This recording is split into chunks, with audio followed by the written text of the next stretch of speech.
মমতার বিরুদ্ধে court contempt প্রয়োজন হলে করুক। মমতা ব্যানার্জির সম্পূর্ণ চেষ্টা বাংলাদেশি মুসলমান রোহিঙ্গাদের জন্য। তারা মমতা ব্যানার্জির এই চক্করটা জানে।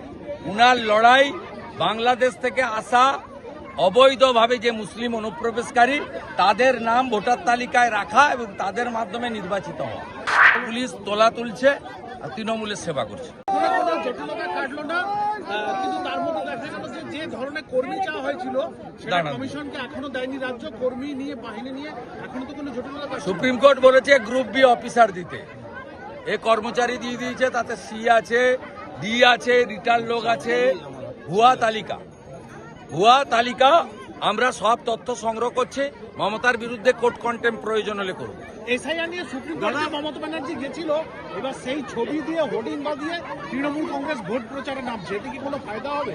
এই যে এসআইআর নিয়ে যে সুপ্রিম কোর্টে গেছিলেন মমতা বন্দ্যোপাধ্যায়, সেইটা দিয়ে মমতা ব্যানার্জির সম্পূর্ণ চেষ্টা বাংলাদেশি মুসলমান রোহিঙ্গাদের জন্য।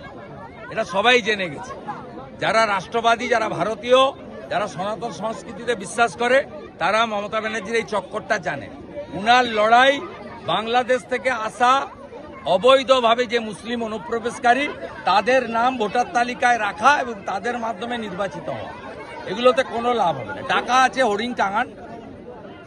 সে তো সুদীপ্ত সেনের হোর্ডিংও টাঙানো হয়েছিল। সুদীপ্ত সেনের কি আছে? দাদা, মাটিগাড়াতে একজনকে ছিনতাই করে পুলিশের হাত থেকে নিয়ে যাওয়া হলো। আজকে সেই নাবালককে দুদিন বাদে খোঁজ পাওয়া যাচ্ছে। পুলিশ কি কর্মক্ষমতা হারাচ্ছে?